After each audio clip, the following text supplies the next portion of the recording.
ዘንድሮ የሆነ ባለው ነገር ሁላችንም ደንግጠናል። ልጅ እናቱን በአሰቃቂ ሁኔታ ገድሏል። ዮሴፍ ወላጅ እናቱን አረደ። ሀገራችን ወዴት እየሄደች ነው? ዱላ ጥዝጥዝ ነው የተያዘው። እስላሞቹም ተናንቀዋል። ኢትዮጵያ የሚባለው ስም ይቀየርልን አልሐሩሻ ትባል ብለዋል። የአርቲስቱ ሁኔታ ሁሉንም አሳዝኗል። ሙስሊሟም ያልተጠበቀ ምላሽ ሰጣለች። ታቦትን ማለት ነው መክተፊያ ሲሉ የኢትዮጵያ ህልውና በቃ መክተፊያ ስትል ህይወት እየመከተፍ ተጀመረ። እነዚህና ሌሎች ወቅታዊና አስተማሪ ቪዲዮዎችን ይዘናል። ሰላም እንደምናላችሁ ውድ ኦርቶዶክሳውያን ኢትዮጵያና ኤርትራውያን ሁላችሁም እንዳላችሁበት የሰዓት አቆጣጠር እንደምናላችሁ ስለ ሁሉም ነገር እግዚአብሔር ይመስገን ልንል ይገባል። ዛሬም በወቅታዊና በአስተማሪ ቪዲዮዎች መጥተናል። ይህንን ቪዲዮ ላይክ አድርጋችሁ ስለምትጀምሩት እጅግ በጣም እናመሰግናለን። ይህንን ሰሞን ቪዲዮአችን በደንብ ወደ እናንተ እየደረሰ አይደለም። በደንብ ላይክ አድርጉት። ባለፈው ቪዲዮአችን ላይ የሚያሸልም ኮሜንት ነበረን። አብዛኛዎቻችሁ ኮሜንት አድርጋችኋል። እጣ የወጣለት አካውንት ግን ይህ ነው። ባለዚህ አካውንት የ500 ብር ካርድ ተሸላሚ ነህ። ታች በምትመለከተው የቴሌግራም እና የቲክቶክ አካውንቶቻችን ኮንታክት በማድረግ ሽልማትን መውሰድ ትችላለህ። ዛሬ የሚያሸልመው ኮሜንት እግዚአብሔር ይመስገን የሚለው ኮሜንት ይሆናል። ሁላችሁም ኮሜንት አድርጉ። ወደ መጀመሪያው ቪዲዮአችን እናልፋለን።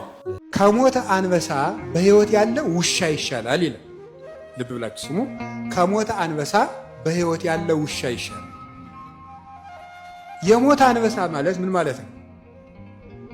ትልቅ ሰው ሆኖ ግን ንስሐ ሳይገባ የሞተ ሰው ወይም በቁሙ የሞተም ደግሞ ይባላል። ከሰባቱ የቤተክርስቲያናት አለቆች አንዱ ምንድነው ያለው? ራዕየ ዮሐንስ ምዕራፍ 3 ላይ አይመርኩ ከከመስምከ ሕያው ወምውት አንተ፣ ስምህ ሕያው ነው አንተ ግን የሞትክ እንደሆንክ አውቀሃል ነው ያለው አይደል?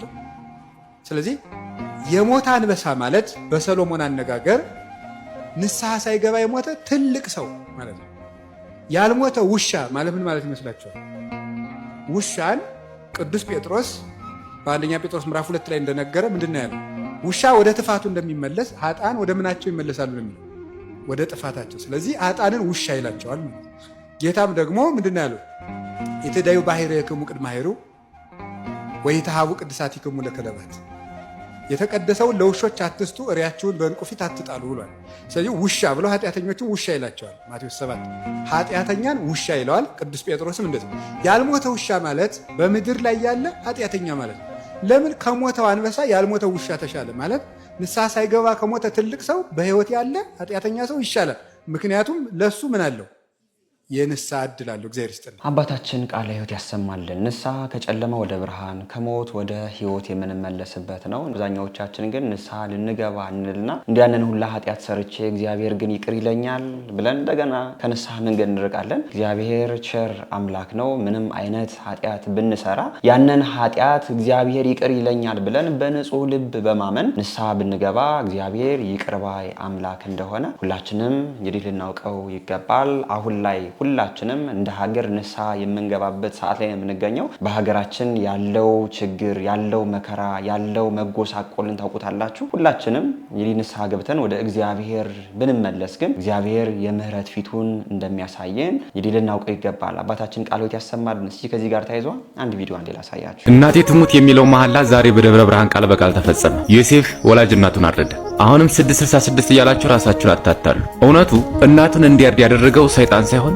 ሰፈር ውስጥ እንደ ቆሎ የሚታደለው አይስ እና እኛ ዘመናዊ ነን ብለን በቸልታ ያሳደግነው ሞንስተር ትውልድ ነው። ሰይጣን ስራ ፈቶ ደብረ ብርሃን አይመጣም። እኛው ነን ሰይጣን እየወለድን ያለነው። ጥፋተኛው የ666 ድርጅት ነው ወይስ የፈረሰው የቤተሰብ ስነ ምግባር? እንግዲህ እናትን እንኳን መግደል ነውና ቀና ብሎ በሁለት አይን ማየት የሚያሳሳ ነበር። ዘንድሮ ደግሞ እናትን በዚህ መልኩ በአሰቃቂ ሁኔታ መግደል እንደተጀመረ እየሰማን እንገኛለን። እንደ ሀገር ንስሐ ልንገባ ይገባል። እያደረግን ያለነው ነገር እንኳን አሁን የመጣብንን መከራ ነውና ከዚህ በላይ ሌላ መከራ እንደሚያመጣብን ልናውቀው ይገባናል። እጅግ በጣም ያሳዝናል። እናቶቻችን በምን አይነት ውጣ ውረድ እኛን ለዚህ ደረጃና እኛ አሁን ላለንበት ቦታ እንዳበቁን ይታወቃል። እነዚህ እናቶቻችን ያሳለፉትን ነገር አውቀን ለማስደሰት እንሰራለን እንጂ በዚህ መልኩ በአሰቃቂ ሁኔታ እናትን ማረድ ከኛ መንፈስ ቅዱስ እንዴት እንደራቀ ያሳያል ማለት ነው። እኔ በዚህ ጉዳይ ምን ማለት እንዳለብኝ አላቅም። መልካሙን ዘመን ለሀገራችን ያምጣና የምንለው እስኪ አንዲት ሙስሊም እህታችን በሀገራችን አሁን ላይ እንዲህ አይነት መከራ ይመጣው ታቦተ ሕግ በመሰደቡ ነው ትላለች። ቪዲዮዋን እስኪ ላሳያችሁ። ኢትዮጵያ ላይ ይሄ ሁሉ መከራ፣ ይሄ ሁሉ ረሃብ፣ ይሄ ሁሉ ችግር፣ ይሄ ሁሉ ጦርነት፣ ይሄ ሁሉ መባላት ታቦት እየተናቀ ስለሆነ ነው። ታቦት ማለት በሙሴ አማካኝነት የተላከ የአላህ ቃል ነው፣ የፈጣሪ ቃል ነው። ታቦትን ጣውላ ማለት ሲጀምሩ በቃ የኢትዮጵያ ህልውና በቃ ታቦትን ማለት ነው መክተፊያ ሲሉ የኢትዮጵያ ህልውና በቃ ታቦት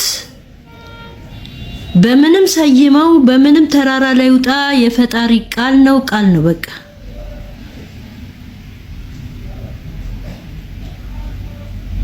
መክተፊያ ስትል ህይወት መከተፍ ተጀመረ ህይወታችን መከተፍ ተጀመረ ጣውላ ስትል ነገር ሁሉ ጣውላ ሆነ በቃ ያገሬ ልጆች እኛ ሀገራችን ላይ ታቦት ሲወጣ ሲገባ ክርስቲያኖች ታቦት ሲያወጡ ሲያገቡ ማንንም ሳይቃወም ማለት ነው መብታቸው ስለሆነ በሰላም ገብቶ ይውጣ የሚል ህብረተሰብ ነበር ታቦትም ሃይማኖት ራሱ የማይፈቅዶ ነው አምልክ ሳይሆን ታቦት የአላህ ቃል እንደሆነ የፈጣሪ ቃል እንደሆነ ማክበር ታቦት ያከበሩ ሰዎች እኮ በንክስና ዓለም በሀብትም ዓለም በመሰማትም በመደመጥም በመንግስትም ደረጃ ማለት ነው ታቦትን የሚያናንቁ ራሱ ባለስልጣኖች የወደቁ ናቸው የሞቱ ናቸው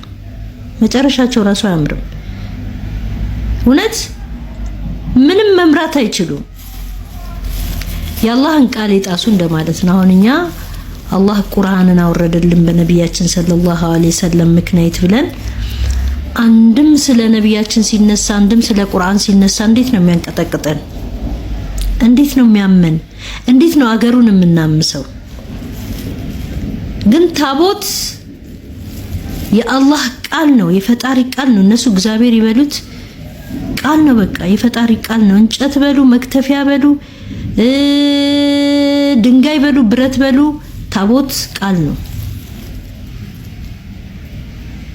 ምናልባት ያኔ ለሙሴ የወረደው ታቦት አሁን ላይ በየቤተ እምነቱ ባይኖርም የቤተ እምነት አባቶች ግን ቃሉ ቃል ነውና ብለው እናንተ እንደምትሉት መክተፊያ ይዘው ይወጣሉ እንትን ይወጣሉ ቃሉን ለማክበር ነው እህታችን እጅግ በጣም እናመሰግናለን የእስልምና እምነት ተከታይ ናት በእኛ ቤተ እምነት ታቦተ ህግ የለም ግን ደግሞ በሀገራችን አሁን ላይ ሰላም ያጣንበት ምክንያት ታቦተ ህግ በመሰደቡ ነው ታቦተ ህግን መክተፊያ ይላሉ ከዛ በኋላ ህይወታችን እየተከተፈ ይገኛል ያለች የተናገረች የሰማናት እንገኛለን አሁን ላይ ለሀገራችን ለመጣው መከራ መንስኤው ይህ ነው የእግዚአብሔር የክብሩ መገለጫ የሆነው ታቦተ ህግ በመሰደቡ እግዚአብሔርን የሚያቃልሉ እግዚአብሔርን የሚያዋርዱ ሰዎች አሁን ላይ በሀገራችን በስተዋል ተው የሚላቸውም ሰው የለም እነዚህ ሰዎች በመብዛታቸው አሁን ላይ በሀገራችን እጅግ በጣም ብዙ መከራዎችን ያሳለፍ እንገኛለን በዋናነት እነርሱ የሚያደርጉት ነገር ለዚህ ዳርገን እንጂ እኛም ኦርቶዶክሳውያን ኃጢያትን በደልን ክፋትን ያደረግን ለሰራነው ነገር ሁሉ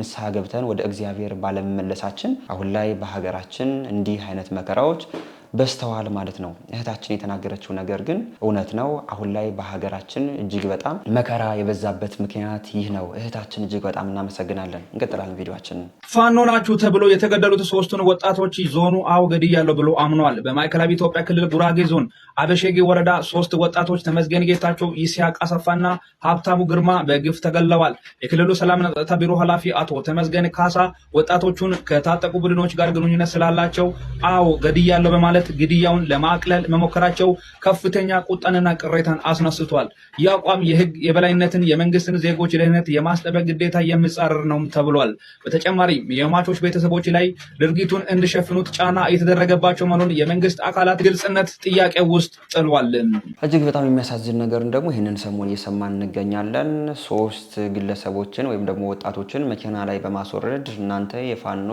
አባሎች ናችሁ ተብለው እንደተገደሉ እየሰማን እንገኛለን የፋኖም ይሆኑ የቄሮም ይሆኑ የሌላም ይሆኑ እነዚህ ሰዎች እንግዲህ ወንጀለኛ ናችሁ ተብለው ከተያዙ በህግ ሊመረመሩና በህግ ሊፈረድባቸው ይገባል እንጂ እነዚህ ሰዎች ጥፋት አለባቸው በቃ እንደዚህ ናቸው ተብሎ ግን መገደላቸው አሁንም ቢሆን የደርግን ስርዓት እያስታወሰን እንደሆነ ነው እኔ የተረዳሁት በደርግ እንግዲህ ቀይ ሽብር ነበር ነጭ ሽብር ነበር ይባላል ይሄ እንግዲህ ከቀይ ሽብር ከፍ ያለ ነው ለምን አሁን ላይ ዲሞክራሲ አለ ሰው ባልሆነ መንገድ መገደል የለበትም እየተባለ እንሰማለን ግን ደግሞ ወጣቶች በሆነ ባልሆነ መልኩ እነዚህ ወጣቶች እንኳን ጥፋት ቢያጠፉ በህግ ተመርምረው ለዛ ጥፋታቸው እስራትም ሆነ ቅጣትም ሆነ የሞት ፍርድም ሆነ ከተፈረደባቸውም በስርዓት ሁሉም ሰምቶት ሊሆን ይገባል እንጂ በሀገራችን እየሆነ ያለው ነገር ቀይ ሽብር በዚህ መልኩ እንደቀጠለ እያየነው እንገኛለን። ይህም ሁኔታ ሁላችንም ኢትዮጵያን አሳዝኗል። በጣም የሚያሳዝን ነገሮች በሀገራችን እለት ተእለት እየተሰሙ ይገኛሉ። በዚህ ጉዳይ ላይ እናንተም ያላችሁን አስተያየት ኮሜንት አድርጉ። እጅግ በጣም ያስከፋል። እንቀጥላለን ቪዲዮአችን። በቤተ ክርስቲያን ግብረ ሰዶማዊነት እንግዲህ የተለመደ ተግባር ቢሆን መጽሐፋቸው የሚያስተምረው ነገር ነው ማለት ነው። የጌዮች መስጂድ እየተፈጠረ ነው ታውቃላችሁ? ምን የጌዮች መስጂድ እየተፈጠረ ነው?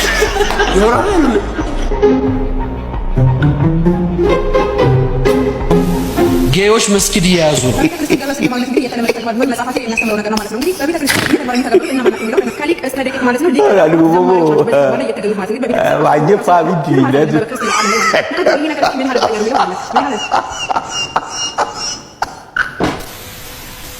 ይሄ ምን ያክል እያደገ እንደመጣ ውስጣችን ገብቶ ማን ነው ይሄን የሚታደገው? እንግዲህ ከሊቅ እስከ ደቂቅ ማለት ነው ሊቀ ዲያቆናት ዘማሪዎች ናቸው በዚህ ተግባር ላይ የተገኙት ማለት ነው። እንግዲህ በቤተ ክርስቲያን አስተምሮ ያው ስላለ ምን ማለት አይደለም በክርስትናው ዓለም ላይ ማለት ነው። እንደ ማህበረሰብ ራሳችንን ማየት ካልቻልን የምንሰራው ገንዘብ እኛን ካልጠቀመን ልጆቻችንን ካልቀረጸልን ለዑለማዎቻችንና ለዲናችን ካላገዘ የኛ ገንዘብ የኛ ዱንያ ምንድነው ጥቅሙ ብላችሁ ታስባላችሁ? ወንድም እህቶች እባካችሁ ቆም ብላችሁ ተመልከቱ። በጣም እየራቅና ያለ አንድ መኪና ወደኔ መጣች። ወደኔ መጣና ማቆሙ ጠራኝ። ሲጠራኝ እኔ ያው በዛን ሰዓት ላይ ስሜታዊ ነበርኩ። በተፈጥሮም ደግሞ ያው ሰውን ብዙ መቅረብ አልችልም። ዝም አልኳቸው። አንድ ወርዶ መጣና ጠየቀኝ። ሳያቸው ሁለቱም ዛታቸውን ስታይ ሙስሊሞች ናቸው። ዛታቸውን ስታይ ሙስሊሞች ናቸው ይመስሉ። አራት ሆነው ነው በቃ እንትና የተጫወቱብኝ። ቤተክርስቲያን አገልጋይ ተብለው እንግዲህ ይሄን ነገር የሚተገብሩ ከሆነ ቤተክርስቲያን ይሄን ነገር የምታስፋፋ ከሆነ አገራችን አሳሳቢ ሁኔታ ላይ ነው ያለው በቤተክርስቲያን ምክንያት ማለት ነው።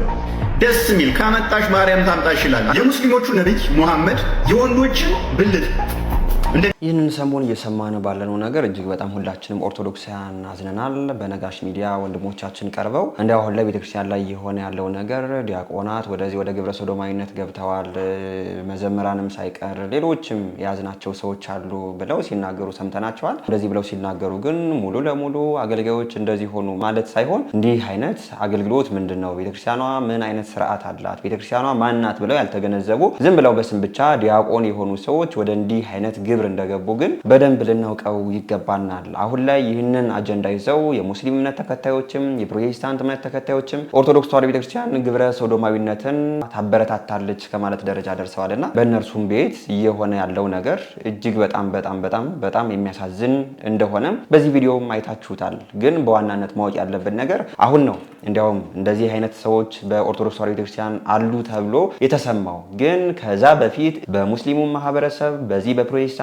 ማህበረሰብ እንዲህ አይነት እንቅስቃሴዎች እንዳሉ ራሳቸውም በይፋ ወጣው ሲናገሩት የነበረው ነገር ነው። ግን ሁላችንም ማወቅ ያለብን ነገር በእንትና ሃይማኖት እንደዚህ አለ፣ በፕሮቴስታንቱ እንደዚህ ተከስቷል፣ በኦርቶዶክሱ እንደዚህ ሆነ ሳይሆን መገፋፋት በሌለው መልኩ እንዲህ አይነት ነውረኛ እና እንዲህ አይነት አጸያፊ የሆነውን ተግባር እንዴት ከሀገራችን እናጥፋው የሚለው ነገር ነው በዋናነት ሊያመካክር የሚገባው እንጂ በኦርቶዶክስ እንደዚህ ሆነ ሲባል አይ ሙስሊሞች ደግሞ በኦርቶዶክስ ቤት እንደዚህ ይበረታታል የሚሉ ከሆነ በፕሮቴስታንቱም እንደዚህ መጣው ከኦርቶዶክስ ላይ ጫና የሚያደርጉ ከሆነ አሁን ላይ ይህ ችግር እንደማይፈታ በደንብ ልናውቀው ይገባል። ከዚህ በፊት በእንዲህ አይነት ግብር የነበሩ ፓስተሮች እንዳሉ ነቢያት ነን የሚሉ ሰዎች በፕሮቴስታንቱ ቤት እንደነበሩበት አይተናል። ዛሬም ይሄው በሙስሊሞች ደረጃም ደግሞ የጌዮች መስጊድ እንኳን ለማሰራት እንቅስቃሴ እያደረጉ እንደሆነ እራሳቸው እየተናገሩ ይገኛሉ። ግን እንዲህ አይነት አጸያፊ የሆነው ተግባር ትውልድን የሚያመክነው ተግባር እንዴት ከሀገራችን መጥፋት አለበት የሚለው ነገር ሁላችንም ኢትዮጵያን ሊያመካክር የሚገባ ጉዳይ ነው ብዬ አስባለሁ። በእንዲህ አይነት መልኩ ግን ከኦርቶዶክስ ቤት ከሙስሊም ቤት ከፕሮቴስታንት ቤት እየተባለ ዝም ብለን መተቻቸቱ ብቻ መፍትሄ እንደማያመጣ ልናውቀው ይገባል። እስቲ ከዚህ ጋር ተያይዞም ሌላ ቪዲዮ ላሳያችሁ። ምንድነው እኔ የኔ ኃጢአት የተለየ ነው? ስንት አርቲስት አናውቅም እንዴ? እንደኔ የሆነ ስንት አርቲስት ላውጣም ይስማቸው ልናገር እንዴ አንተዋወቅም እንዴ? ተው እንጂ ስንት ሚኒስትር አለ፣ ስንት ባለሀብት አለ እንዴ? ተው እንጂ ልታወቃለን። እውነት ነው ወንድም አለም፣ አንተም ትናገራለህ፣ እኛም እንተነፍሰዋለን፣ በጋራ ነፃ እንወጣለን። ወገኖቼ ቪዲዮን ሼር፣ ኮፒ ሊንክ ማድረግ አትርሱ። ቶሎ ሊወርድ ይችላል። መልእክቱ ከተዳረሰ በኋላ ይውረድ። መቀጠል ምርጫ የሌለው ጉዳያችን ስለሆነ እንቀጥላለን። ይህንን መልእክት ይህንን ቪዲዮ አንዳንድ የእስልምናና የፕሮቴስታንት እምነት ተከታዮች ብታደምጡኝ ደስ ይለኛል። ይህ ጉዳይ አንተ ቤት ሲንኳኳ ይሰማል፣ እኔ ቤት ነው። እኛ ጋር ያለውን ነገር ለማጥራት ጊዜ ወስዶብን ከዚህን ጀምር ብለን እንጂ እናንተ ቤት ያለውን እንደው ሳይደርሰንና ሳናውቅ የቀረን እንዳይመስላችሁ። ይህንንም ከፓስተሮቻችሁ አፍ ከኡስታዞቻችሁ አፍ ሰምታችሁታል። ስለዚህ በዚህ ጉዳይ መመጻደቅ አንዳችን ላይ ሌላ ፕሮፓጋንዳ ለመስራት ነገሩን መጠቀም ያባብሰዋል። እናንተ ቤት ከኛ በእጥፉኑ ስላለ ማለት ነው። ስለዚህ በጋራ ተረባርበን ልናጸዳው ያስፈልጋል። እዚህ ጋር መጠቋቆም አያስፈልግም። ሁላችንም አንድ አምላክ አለን ብለን ለየራሳችን እምነት ነው የምንለፈው አይደለም። ስለዚህ እምነቶቻችንን ሊያቆሽሽ የሚችል ድርጊትን በጋራ መቃወም ያስፈልጋል፣ እንደ ሀገር ያለብን ችግር ስለሆነ ማለት ነው። ስለዚህ ይህንን ነገር እባካችሁ በጋራ እንቁምበት ነው መልእክቱ። ነገ በልጆቻችን ላይ የሆነ ነገር ሲደርስ በጋራ ተሰብስበን እየየ የምንለው ዘር፣ ሃይማኖት፣ ማንነት ሳንመርጥ ነው። የኛው እምነት ተከታዮችን ደግሞ በተመለከተ ነጋሽ ሚዲያ ላይ እነዘማሪ ብር ያደረጉት ቆይታ ስር እናንተ በርቱ፣ እናንተ ቅደሙ፣ ሂዱ ምናምን የሚል እናንቱታ ያለው መልእክት ነው የምታስተላልፉት። እናንተ የማንን ጎፈሬ ነው የምታበጥሩት? ሃይማኖታችን የጋራ አይደለችም ወይ? በጋራ ቆመን ንጽሕት እናት ኦርቶዶክስ ተዋሕዶ ቤተክርስቲያን በዚህ ነገር አትቆሽሽም፣ ንገሩን፣ በጋራ እንቆማለን የምትሉን መቼ? እንደዛ ቆፍጠን ያለ አቋም ሳይኖር ቀርቶ ንገሩን፣ አውጡት መረጃውን። እስከ መቼ ነው የምታደበሰብሱት ትሉናላችሁ? ያስፈራል እኮ። ነገ እምነት ለመቀየር ምክንያት ልታደርጉት ነው? ከቤተ ክርስቲያን ለመጥፋት ሰበብ ልታደርጉት ነው? እንጽና፣ እንጠንክር።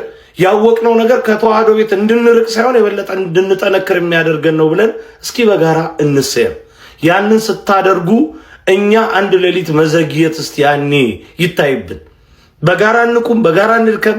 እንግዲህ ለሁላችንም ኢትዮጵያን መፍትሄው በጋራ ቆሞ ይህንን እጅግ በጣም አጸያፊና ትውልድን የሚያመክንን ተግባር ማስወገድ ነው ማለት ነው። በእናንተ ቤት ይህ ነው፣ በእነርሱ ቤት ይህ ነው አይደለም። በሁሉም ቤት እንዲህ አይነት ተግባሮች እየተሰሩ ይገኛሉ። ለነዛ ተግባራት ግን ሁላችንም ኢትዮጵያን በአንድ ላይ ስራ መስራት ይጠበቅብናል። በዋነኝነት ደግሞ ሁላችንም ኦርቶዶክሳውያን ማወቅ ያለብን ነገር ይህንን ሰሞን በነጋሽ ሚዲያ ላይ የተላለፈውን ቪዲዮ እያዩ አንዳንድ ሰዎች ዲያቆናት እንደዚህ ሆኑ፣ አንዳንድ ዲያቆናት መዘምራን አንዳንድ ተገኙ፣ እንዲያው ህፃናትን ወደዚህ ነገር እያስገቧቸው ነው ሲባል ሙሉ አገልጋዮች ሙሉ ዲያቆናት እንደዚህ የሚያደርጉ የሚመስላቸው ሰዎች አሉ። ግን 99.9 የሚባሉ ዲያቆናት በስርዓት ቤተክርስቲያን የሚያገለግሉ እግዚአብሔርን ፈርተው የሚኖሩ ቤተክርስቲያን ማናት ብለው በስርዓት የሚያውቋት ዲያቆናት ናቸው። እንዲህ አይነት ስነ ምግባር የሌላቸው በስም ዲያቆን የሆኑ ቤተክርስቲያኗን በስርዓት የሚያውቋት ሰዎች ደግሞ ወደ እንዲህ አይነት ነውር ወደሆነ ስራ እንደገቡ ነው ማወቅ ያለብን እንጂ እንዲያው ዲያቆናት ሲባል ዲያቆናትን በዚህ መፈረጅ፣ ዘማሪያን ሲባል ዘማሪያትን በዚህ መፈረጅ፣ እንዲህ አይነት ነገሮችን ልናስቀር ይገባናል።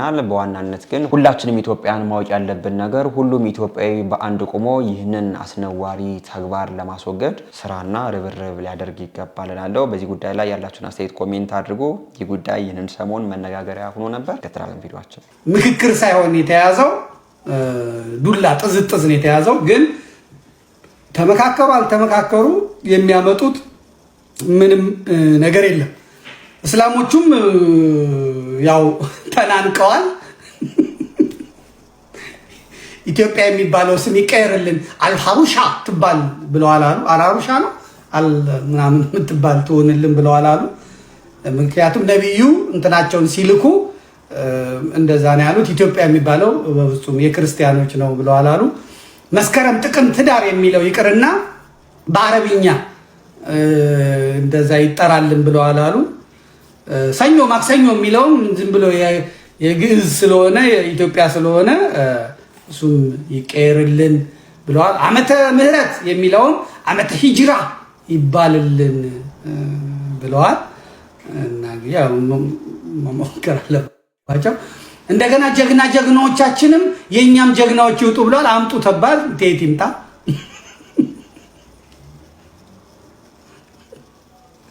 እንደዚህ ታሪክ ሰርተናል አምጡት ታሪካችሁን ተብሏል። የተጻፈ የታወቀ ነገር ካለ አምጡት ተብሏል። የታመጡ እንግዲህ ማሳየት ነው። እና አህመዲን ጀበል ጓገጭ ግንብጭ እያሉ ነው። እና እስቲ የሚያመጧቸውን ነገሮች ማየቱ ጥሩ ነው የምለው። ብቻ ዘመቻው የኢትዮጵያና የኢትዮጵያ ኦርቶዶክስ ቤተክርስቲያን ላይ ነው። ባንዲራውም አረንጓዴ መሀሉ ላይ ሰይፍ ይኑርበት ብለዋል አሉና አህመዲን ጀበል። ይሄን ካሉ በእውነት ታሟል ማለት ነው። ታሟል ማለት ነው። በጣም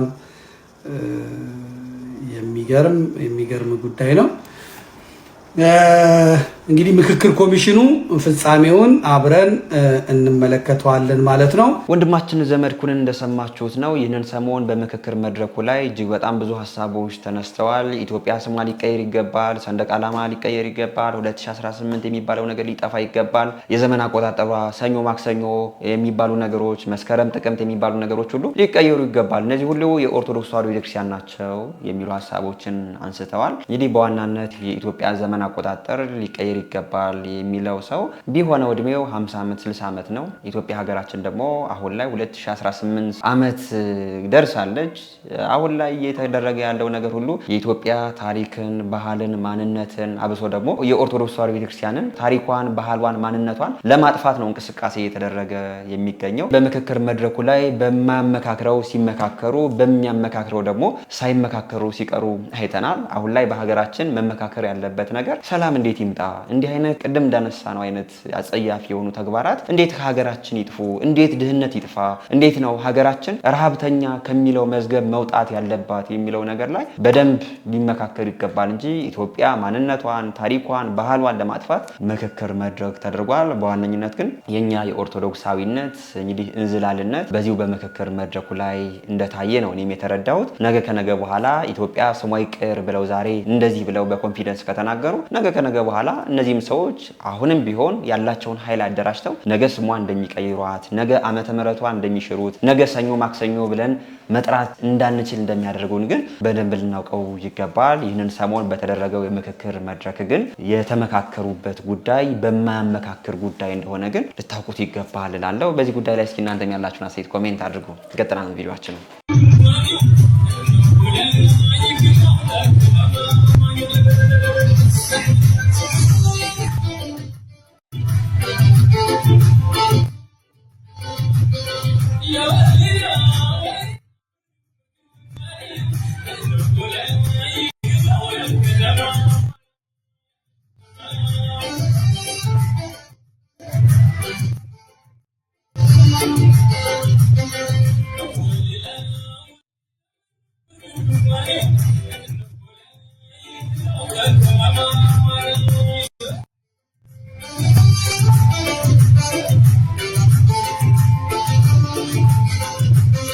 ዘንድሮ እየሄድንበት ያለው መንገድ እጅግ በጣም ግራ ተጋብተናል የምንለው በምክንያት ነው። እንዳያችሁት እንግዲህ ስዕል አድኖዎች አሉ፣ መንፈሳዊ መድረክ ነው። እዚህ መንፈሳዊ መድረክ ላይ ደግሞ ወጣው ሲጨፍሩበት ነው እያየን የምንገኘውና እንደው በምን አይነት ሞራል በምን አይነት አስተሳሰብ እንዲህ አይነት ተግባር እንደፈጸሙ አላቅም። ይህ የሆነበት ምክንያት የምታውቁ ሰዎች ካላችሁ ኮሜንት ሲያድርጉ። ግን ምንም አይነት ምክንያት ይኖራቸው በመንፈሳዊ መድረክ ላይ መሆን ያለበት መንፈሳዊ ተግባር ነው እንጂ እንዲህ አይነት የቆሸሸ ዓለማዊ ተግባር እጅግ በጣም እኔ አዝኛለሁ። አበሶ ስዕል አድኖዎችን እያየን እንገኛለንና ይህንን ሰሞን ይህ ቪዲዮ መነጋገሪያ ሆኗል። ግን የት ቦታ እንደሆነ ሰዎችም እንዲህ የሚያደርጉበት ምክንያት ምን እንደሆነም አልታወቀም። ግን ምክንያታቸው ምንም ይሁን ያደረጉት ያለው ነገር ግን እጅግ በጣም የሚያሳዝንና እግዚአብሔር ልቦና ይስጠን የሚያስብል ጉዳይ እንደሆነ በደንብ ልናውቀው ይገባናል። እስኪ በዚህ ጉዳይ ላይ እናንተም ያላችሁን አስተያየት ኮሜንት አድርጉ። እንቀጥላለን ቪዲዮአችንን። ይሄ እዚህ ቪዲዮ ላይ የምታዩት ልጅ ፓስተር ዮናታን ዘንድ ሄዶ ኦርቶዶክስ ነኝ ብሎ ወደ ጴንጤ ተቀይሯል ተብሎ ከበሮ እየተመታለት ያለ ልጅ ነው። ይሁት ኮፒ ሊንክ አድርጉልኝ ክርስቲያኖች ሁላችሁም። ነገር ግን እውነቱ ይሄ ልጅ በጠንባሮ ልዩ ዞን ሙዱላ በምትባል ከተማ ነዋሪ ነው። ከልጅነቱ ጀምሮ ገና ሲወለድ ጀምሮ የፕሮቴስታንት እምነት ተከታይ ነው። ይኸውላችሁት ፓስተር ዮናታን እየሰራ ያለውን ድራማ ክርስቲያኖች ተመልከቱ። ከልጅነት ጀምሮ ጴንጤ ነው። የሚያመልክበት ቤተክርስቲያን ቃለ ሕይወት ይባላል። እዛው ሙዱላ ከተማ ጠንባሮ ልዩ ዞን ማለት ነው። እንደውም ኪነት ውስጥ ጨፋሪ ነበረ። ኪነት ተመልከቱ። እና አሁን ምን እየተባለ ነው? በነ ፓስተር ዮናታን ድራማ ከኦርቶዶክስ ወደ ፕሮቴስታንት የመጣ ተብሎ ፌስቡክ ላይ ተለጥፈዋል። ታዘቡ። መስቀሉ ተዘጋጅቶለት እንደዚህ አርጎት የባህል ልብስ አርጎ ዮናታን የሚያሰራውን ድራማ ተመልከቱ። እንደዚህ አይነት ናቸው የነ ፓስተር ዮናታን ተከታዮች፣ የነውር ጥጎች። ታርጌታቸው ወንጌልን መስበክ ሳይሆን ኦርቶዶክስን ቡሊ ማድረግ ነው። እና ይህንን ወንድማችንን ኬኩን ሰላም ብሎ አልበሉት። ይህንን ሰሞን እንግዲህ መልካም ወጣት ብሎ ፓስተር ዮናታን በጣም ብዙ የውሸት ምስክርነቶችን እያሰጠ ይገኛል። ከነዛ መካከል ይህ ሰው እንግዲህ ከተወለደ በኋላ ወይም ደግሞ በቤተሰቦቹ የፕሮቴስታንት አማኝ ነው፣ ግን ደግሞ መስቀል አስሮ ኦርቶዶክስ እንደሆነ ነው ፖስት የተደረገው። በጣም ብዙ ኦርቶዶክሳውያን ናቸው ወደኛ መጡ፣ ድሮ በኦርቶዶክስ ሳሉ ሱሰኛ ነበሩ፣ ከቤተሰብ ጋር ሰላም የሌላቸው ነበሩ፣ አሁን ደግሞ ይህንን ትምህርት ከተማሩ በኋላ እንደዚህ ሆኑ እያለ ፓስተር ዮናታን አሁን ላይ ዩቲዩብ ላይ በደንብ እየሸቀለ ይገኛል ማለት ነው። ዩቲዩብ ላይ እጅግ በጣም መነጋገሪያ የሆኑ ቪዲዮዎች ፖስት ሲደረጉ በጣም ብዙ ቪው ይኖራቸዋል። በነዛ እይታዎች ልክ ደግሞ ዩቲዩብ በደንብ ስለሚከፍል አሁን ላይ የገቢ ምንጩን ይህንን ዩቲዩብን አድርጎ ነው እያየን የምንገኘው። ግን አብዛኛው በሚባል ደረጃ ሊኖር ይችላል ከኦርቶዶክስ ወደ ፕሮቴስታንት የሚሄድ፣ ግን ደግሞ አብዛኛው በሚባል ደረጃ 99% ራሳቸው የፕሮቴስታንት አማኞች ማዕተብ አድርገው ኦርቶዶክስ ነን ብለው እዛው ላይ ምስክርነት የሚሰጡ መሆናቸውን ግን በደንብ ልናውቀው ይገባናል። ይህንን ሰሞን መልካም ወጣት በእንዲህ አይነት መልኩ እየቀጠለ ይገኛል። ፍልሰታ ላይ ማለት ነው ምን ምርር እንደሚያደርገኝ ነገር ታውቃላችሁ? ትልቅ ሰዎች አሮጊቶች ማለት ነው፣ በተለይ በሴቶቹ በኩል ማለት ነው። እዚህ ጋር ቆምኩኝ ማለት ነው ቦታ አገኘው ብዬ እዛ መጡ። ከዛ ማለት ይሄ የኔ ቦታ ነው አሉ። እሺ ብዬ አክብሬ ምናምን እዛ ጋር ሄድኩኝ ማለት ነው። እዛ የሆነችም ማን ነው የሆነቻቸውም ደግሞ መጣው የኔ ቦታ ነው አይደል? እሺ ብዬ ወጣሁ። ከዛም በኋላ ላይ የሆነ ቦታ ጋር ሄድኩኝ። ከዛ መጡና በመቋመ ይሄ የኔ ቦታ ነው ጠጋ ብለውኝ ፊት ለፊት አደረሱኝ።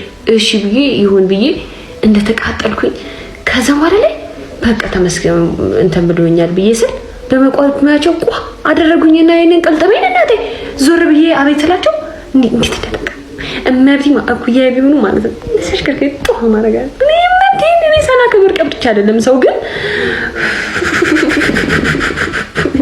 አስቀም እንሰቁ ናታጁ ከዛ እንደዚህ ጎንበስ ስል አሉ እንደዚህ ጎንበስ ስል አይመቸኝም። ስለዚህ ወደዛ የት ጋር ነው ወደዛ ጋር ማላችሁ እዚህ ጋር ማላችሁ እኔ ጌታ ምንድነው ቤተክርስቲያን ስማት ለአረጋውያን ተብሎ ብቻ ማለት ነው ለብቻ እንደዚህ ይከፈደልን አንፈልግም ይከፈደልን። በዚህ ጉዳይ እንግዲህ በጣም ብዙ እህቶቻችን እንደተማረሩ ገብተን ማስቀደስ አልቻልንም እስከ ማለት ደረጃ እንደደረሱ እያየ ነው እንገኛለን። እንዲህ አይነት ጉዳዮች ደግሞ በሴቶች እጅግ በጣም ወይም ደግሞ በእናቶቻችን በጣም ትልቅ ችግር ሆኖ እያየ ነው እንገኛለን። እንዲህ የምታደርጉ እናቶቻችን ያው ተመከሩ ነው የምንለው። ከዚህ ጋር ተያይዞ አንድ ቪዲዮ ሲላሳያችሁ ቀደስ ትተው ፖሊስ የሚሆኑ እናቶች አሉ። አንዲት ልጅ እያለቀሰች መጣ ነው የነገረች። ልጄ ጡት የሚጠባ ልጅ ነው እና ልታስቆርብ እሑድ ቀን ቤተክርስቲያን ገብታ አለቀሰ። ልክ ነው የቁርባን ሰዓት እስከሚደርስ ድረስ ማጥባት ስለሌለባት። ከዛ በኋላ ሊበሉኝ እዛ አካባቢ ያሉት ያንቺን ልጅ ጮት እንስማ ወይስ እናስቀድስ ይዘሽው ውጪ አሉኝ አለች። ውጪ ከዚህ ምናምን ብለው እንደ ውሻ ከቤተ መቅደስ አባረሩኝ አለች። ልጄ ስላለቀሰ ይኸው እነዚህ ሰዎች አሁን እቤት ብንሄድ እንዴት ነው የሚያስተናግዱን? በእግዚአብሔር ቤት ውስጥ ክፉ ከሆኑ በዛ ቅዳሴ እኮ ቅዳሴውን የሚመራው ካህን እየቀደሰ እባካችሁ ሕፃናት አታስለቅሱብኝ መቻለ እሱ እኮ እየቀደሰ ነው። መች ተረበሽኩ አለሽ ቤተ ክርስቲያን? መች አስቸገረችን? ምን አገባን ሲጀመርኛ? በጣም ነው የምናዋክባቸው። እስኪ ቁጭ በይ፣ እስኪ ወደዛ ሂጂ፣ እንትን አንሶት ይሆናል ሽንቱ ይሆናል ምን አገባን? በቃ እናትየዋ ነች እኮ አለች፣ እናት ነች እኮ። ዝም ብለን ቅዳሴው ላይ ለምን አናተኩርም? አንድ ጊዜ ደግሞ ላስቀድስ ሄድኩኝ የሆነ ቦታ አለች አሉ እንግዳ ነች እና ውስጥ ገብቼ 5 ሰዓት ተኩል የደረስኩት ትምህርቱን ሰማው። ከዛ በኋላ ቅዳሴ ሊገባ ሲል ስቆም የሆኑ ሴትዮ ገፋ አረጉኝ አለች። ይሄ እንትና ቦታ ነው ወደዛ ወይ ጠጋ አልኩኝ። እዛ ጋር እኛኛውም ገፋ አረጉኝ አለች። ወደዛም ገፋ አረጉኝ። ወንዶቹ ጋር ይሄ ወንዶች ነው አሉና እነሱም ገፉኝ አለች። ወጣው ከቤተ ክርስቲያን አለች። ወጥቻ ጥሩ ጥግ ነው ያስቀደስኩት አለች። ያሳዝናል፣ በጣም ያሳዝናል። እግዚአብሔር እንዲህ አይለችው እሷ ነች። ማንም ሰው እግዚአብሔርን አላገኘም እዛ መቅደስ ውስጥ ማንም። ከእሷ ጋር ነው የሄደው እግዚአብሔር። ሁሌ እግዚአብሔር ከሚገፉት ጋር ነው፣ ሁልጊዜ ከሚሰደቡት፣ ከሚናቁት፣ ከሚተፋባቸው ጋር ነው። እሱም ተተፍቶበታል፣ እሱም ተንቋላ፣ እሱም ተገፍትሯላ። ከነሱ ጋር ነው ሁሌ ያለው እግዚአብሔር። እኔ አንዳንድ ቀን ቁጭ ብለን ስብሰባ ላይ ብንነጋገር ጥሩ ነው። ቁጭ ብለን በተለይ እናቶች በጣም ቤተክርስቲያን ያላለችውን ስርዓት ቤተክርስቲያን ውስጥ እያመጣን ማለት ነው በችልታ። እናንተ የተፈቀደላችሁ እንድታስቀድሱ ብቻ ነው። በቃ ቆማችሁ ማስቀደስ። በሩን ዝጋው፣ ቁጭ በል፣ ጫማውን እዛ አድርግ። ምን አገባን? ይኸው ስብከት ወንጌሉ አለ። አይ ታዲያ ቤተክርስቲያን እሱ እንደፈለጉ ይሁኑ እንዴ የሚሉ ሰዎች አሉ። ማን እንደፈለጉ ይሁኑ አሉ። እናንተ ለምን ትጮኻላችሁ? እናንተ ዝም ብላችሁ አስቀድሱ። እንግዲህ በዚህ ጉዳይ እናቶቻችን ባካችሁ ተመከሩ እንላለን። በአብዛኛው ቤተክርስቲያን ትልቅ ችግር የሆነው ይህ ጉዳይ ነው። ቤተክርስቲያን በቃ የግላቸው የሚመስላቸው ካርታ የወጡበት የሚመስላቸው ሰዎች አሉና ቤተክርስቲያን የሁሉ መሆኗን ልታውቁት ይገባል። ያደረጋችሁት ያለው ነገርም ልክ አይደለም። በጣም ብዙ ኦርቶዶክሳውያን እህቶቻችን እናቶቻችን በእንዲህ አይነት መንገድ እየተማረሩ ይገኛሉ ማለት ነው። እናንተም በዚህ ጉዳይ ላይ ያጋጠማችሁ ነገር ካለ ኮሜንት አድርጉት። ቪዲዮአችን እንቀጥላለን። እዚህ ተጽዕኖ አለው ብለው ያምናሉ። በዓላትን ማክበሩ በጣም ተጽዕኖ አለው፣ ለእድገቱ በጣም ተጽዕኖ አለው። ምክንያቱም ይኸውልህ ሊሰራ የማይወድ አይብላ ተብሏል። ሁለተኛ የትኛው የምርት ወቅት ሲያልፍ ዘርተህ ነው የምታገኘው። በመዝራታቸው ሰዎች አሁን ለምሳሌ አሜሪካ እንዲህ በዓል የሚባል ነገር የለም። አንዱ ለኢትዮጵያ የእድገት ጠር የሆነው ይሄ የበዓላት መብዛት የቀን ማክበር ነው ብሎ የሚያነሱም አሉ። እዛ ላይ እሱ ይላል። እውነት ነው። ለመሰለህ ኦርቶዶክስ ማለት የግሪክ ቃል ነው። ኦርቶ ማለት ቀጥ ያለ ትክክለኛ ማለት ነው። ዶክስ ሃይማኖት ነው። ግሪክ ውስጥ ብትሄድ እንደዚህ የበዙ በዓላት የለም። ዋናው ኦርቶዶክስ የሚል ስም ያለው እስራኤል ሀገር ያለው 0.6% ኦርቶዶክስ ነው። እዛ ሄደ በየቀኑ ኦርቶዶክስ በዓል ሲያከብር አይውልም። ሲሪያ አለ፣ አርሜኒያ አለ፣ ብዙ የምስራቅ ኦሪየንታል ቤተክርስቲያን፣ ሩሲያ አለች። እኛ ሀገር ስትመጣ ምን ይላሉ? 27 ተክለ ሃይማኖት ማነው መድኃኒዓለም፣ 28 አማኑኤል፣ 29 ባለ እግዚአብሔር፣ 30 ቅዱስ ዮሐንስ፣ 1 ልደታ። አሁን 5ቱን ቀን ጨርሰ ቅዳሜ ይመጣል፣ ቀዳሚት ሰንበት፣ 7ኛው ቀን እሑድ ይመጣል።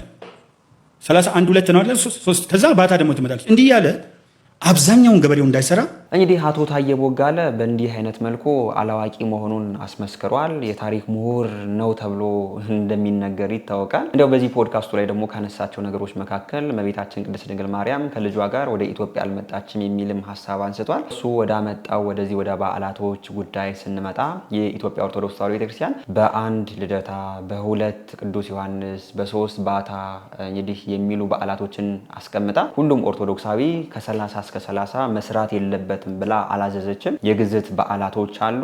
የግዝት በዓላቶች 5 ናቸው። የቅዱስ ሚካኤል፣ የእመቤታችን፣ የባለ እግዚአብሔር የሰንበት ቀን ሁላችንም ኦርቶዶክሳውያን እንድናከብር ታዘናለች እንጂ ከ30 እስከ 30 በዓል ስላለ ስራ መስራት የለባችሁም ብላ ቁጭ ብለን እንድንበላ የምታደርግ ቤተክርስቲያን እንዳልሆነች ግን በደንብ ልናውቀው ይገባል። እነዚህ ሰዎች አሁን ያልተረዱት ነገር ምንድነው? ቤተክርስቲያኗን በስርዓት አያውቋትም፣ ወይም ደግሞ አስተምሯ በምን መልኩ እንደሆነ አይረዱም። ግን እነርሱ በቃ በላይ ሆነው ስላዩት ብቻ መተቸት ነው ያዙት። በዋናነት ግን እነዚህ ሁሉ በዓላቶች የእግዚአብሔር የክብሩ መገለጫዎች እንደሆኑ በደንብ ልናውቀው ይገባል። የቅዱሳንን በዓላት ስናከብር ቅዱሳኑ እግዚአብሔር ምን እንዳደረገላቸው በምን አይነት መልኩ ወደ ጽድቅ መንገድ እንደደረሱ ሁላችንም ኦርቶዶክሳውያን የእነርሱ መንገድ እንድንከተል ነው ቤተክርስቲያናችን ለቅዱሳኑ ቀን ሰጣ እኛ እንድናስባቸውና እንድናከብራቸው የምታደርገው። ግን እንዲያው በነዛ ቀናቶች ሁሉ ስራ አትስሩ የሚል አስተምሮ ግን እንደሌለ በደንብ ልናውቀው ይገባናል። ይህ ሰው ፖድካስቱ ላይ ያነሳቸው ሀሳቦች ሁሉ ተጨባጭ የሆኑ ሀሳቦች አይደሉም። በበዓላት ጉዳይ ትንሽ ወንድማችን የሚለን ነገር አለ።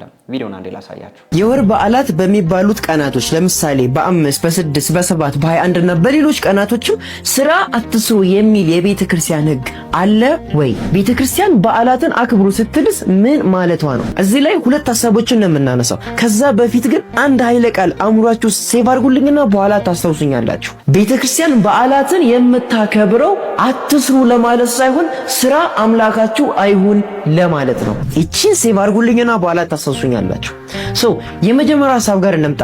አንደኛ ቤተክርስቲያናችን ዓለማዊ ስራን እንዳንሰራ በይፋ የምትከለክልበት ቀናቶች የትኞቹ ናቸው ከተባለ አንደኛ የሰንበት ቀናቶች የሚባሉት ቅዳሜና እሁድን፣ ሁለተኛ 9 የጌታችን የኢየሱስ ክርስቶስ አበይት በዓላት የሚባሉት ልደት፣ ጥምቀት፣ ትንሣኤ፣ በዓለ ሃምሳና ሌሎችም እንዲሁም 9ኙ የጌታችን ንዑሳት በዓላት የሚባሉት ቃና ዘገሊላ፣ ደብረ ታቦር፣ ስቅለት እንዲሁም ሌሎችም 4ኛ የእመቤታችን በዓላት የሚባሉት ልደታ፣ አስተሪዮ፣ ፍልሰታ እንዲሁም ሌሎችም 5ኛና የመጨረሻው የሰማዕታትና የቅዱሳን በዓላት ወይም ዓመታዊ የንግስ በዓላት በሆኑት ቀናቶች ዓላማዊ ስራን ከመስራት ይልቅ መንፈሳዊ ስራ የሚባሉትም እነሱ ነዳያንን መመገብ፣ ጸሎት ማድረግ፣ ማስቀደስ፣ የንግስ በዓሉን ማክበር እንዲሁም ሌሎች ለጽድቅ ስራ የሚሆኑ ለነፍሳችን የሚውሉ ስራዎችን እንድንሰራ የምታዝበት ቀን ነው ማለት ነው። ይሄ ሲባል ልብ ማለት የሚገባችሁ ነገር የመንግስት ስራዎች ወሳኝ የሆኑት ለምሳሌ ጤና፣ ትምህርት እንዲሁም ሌሎች መንግስታዊ ወሳኝ የሆኑ ስራዎችን እንዳንሰራ አትከለክልም። ምክንያቱም እነሱ ወሳኝ የሆኑ ሊቀሩ የማይገቡ የዕለት ስራዎች ስለሆኑ እና ታዲያ ወር በገባ በ5 በ6 በ7 ወይም በ21 ገበሬው ማያርሰው እናት እንጀራ ማትጋግረው ሌሎች የቤት ስራዎችን የማትሰራው በቤተ ክርስቲያን ልዩ ተደርጎ የተደነገገ የሆነ ህግ ኖሮ ሳይሆን በሁለት ምክንያት ነው። አንደኛ በዛች ቀን ያ ቅዱስ ለምሳሌ 21 ከሆነ እመቤታችን ለዛ ግለሰብ ያደረገችው የሆነ ተአምር ስላለ ያችን ያደረገችለትን አስቦ ዕለቷን አክብሮ ይውላል ማለት ነው። ይህ ከቃል ኪዳን ወይም ከተደረገለት ተአምር አንጻር ሲታይ ነው። ሁለተኛ ደግሞ ከትውፊት ወይም ከልምድ የመጣ ነገር ነው። ያ ማለት ቤተሰብ ያንን ዕለት ያከብረ ነበር፣ ከዛ ልጆችም ያንን ፈለግ ተከትለው ያንን ዕለት ያከብራሉ ማለት ወይም ልዩ ቀን አድርገው ሳይሰሩ ይውላሉ ማለት ነው። ስለዚህ በእነዚህ ሁለት ምክንያት የመጣ ነገር እንጂ ይፋ ተደርጎ አትስሩ ተብሎ በቤተክርስቲያን የተደነገገ አይደለም። ወደ ሁለተኛው ሐሳብ እንምጣ። በዓላትን አክብሩ ብላ ቤተክርስቲያን ስታስ ምን ማለቷ ነው ሲባል የቀደመውን ሐሳብ አሁን አስታውሱኝ። ምን ነበር ያልኳችሁ? ቤተክርስቲያን በዓላትን የምታከብረው አትስሩ ለማለት ሳይሆን ስራ አምላካችሁ አይሁን ለማለት ነው። ይሄ ማለት ምን ማለት ነው? ለምሳሌ 6ቱንም ቀን ተክታችሁ ከሰራችሁ በኋላ 7ኛውን ቀን ለነፍሳችሁ ወይም ለእግዚአብሔር ስጡ ማለት ነው። በማስቀደስ ነዳያንን በመመገብ ጸሎት በማድረግ እና ሌሎች በጎ ስራዎችን በመስራት 7ቱን ቀን ሲሰራ የነበረውን ስጋችሁንና አእምሯችሁን በማሳረፍ ነፍሳችሁን ማስደሰት ማለት ነው። ብዙ ማለት ያለብኝ ነገሮች ነበሩ፣ ነገር ግን ሰዓት ስለማይበቃ በዚሁ ላብቃ። ያልገባችሁ ነገር ካለ ኮሜንት ላይ ጠይቁኝና እዛ ላይ በመልስላችሁ ይሻላል። ያሁኑን ግን በዚህ ላብቃ። ከልብ አመሰግናለሁ። ወንድማችን እጅግ በጣም እናመሰግናለን። እንግዲህ በበዓላት ጉዳይ ማወቅ ያለብን ነገር ይህ ነው። ነታየ ቦጋለ የተነሱ የሚያነሷቸው ነገሮች ሁሉ ምንም የሚረቡና እዚህም ግባ የማይባሉ ሀሳቦች መሆናቸውን ግን በዚሁ እያየነው እንገኛለን ማለት ነው። እስኪ እናንተም በዚህ ጉዳይ ላይ ያላችሁን አስተያየት ኮሜንት አድርጉ። እስኪ ቪዲዮ አይተን እንመለስ። መብርሃን ረስቻት አላውቅም። እምምለው በስሟ ነበር። እሷ ታውቃለች። ከምታመነው ማርያም ካልኩኝ ነው። እማዬ የኔ እናት መቼም አልከዳሽም። የኔ እናት እወድሻለሁ። ሁልጊዜ ቤታችን አለች መብርሃን። ዱርዬ ሆኜ ከቤቴ ከኦርቶዶክስ ቤት ሄጄ አውቃለሁ። ጠፍቻለሁ። ማተቤ ወርቆ አያውቅም። መብርሃን ረስቻት አላውቅም። እዛም የትም ቤት ሆኜ እምምለው በስሟ ነበር። እሷ ታውቃለች። ከምታመነው እናቴ ትሙት ካልኩኝና ማርያም ካልኩኝ ነው እና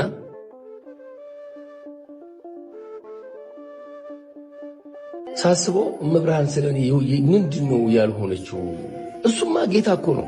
ልጇማ የዓለም ሁሉ ፈጣሪ እኮ ነው። አምላክ ነው እኮ። ሰው ሆና የቻለችው መከራ ብዛቱና ሰው በጠፋበት ጊዜ የተገኘች ነችና የኔን ኃጢአት ሳስበው ምን አይነት ንጽህና የሰው ልጅ በዛ መጠን እንዴት ንጹህ ሊሆን ይችላል? እኔ በቃ ማለት ተውት። ይሄ ትልቁ ምስጢር አምላክን ያክል ነገር በማህፀን መያዝ ምናምን በየቀኑ ሲገርመኝ የሚውል ነገር በየቀኑ ጥያቄ የሚሆንብኝ በየቀኑ ቢመለስልኝ እማልጠግበው ነገር ነው። ማይዬ የኔ እናት እንወድሻለን። ሁሌ የምትገርሚኝ እናቴ ነሽ። መቼም አልከዳሽም። የኔ እናት እወድሻለሁ።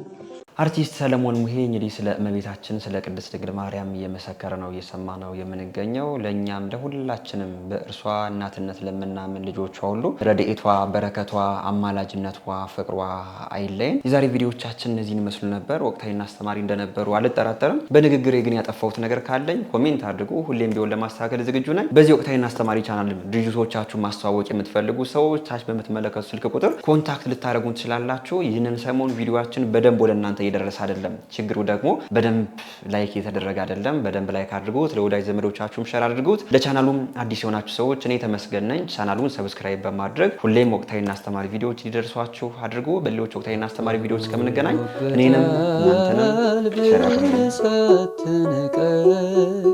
ለዚህ ያደረስከኝ ጌታዬ እኔ ማን ነኝ? ይሞላል አይቀር ባንተ ሸለቆዬ ጠብቃለሁና ቀንህን ጌታዬ።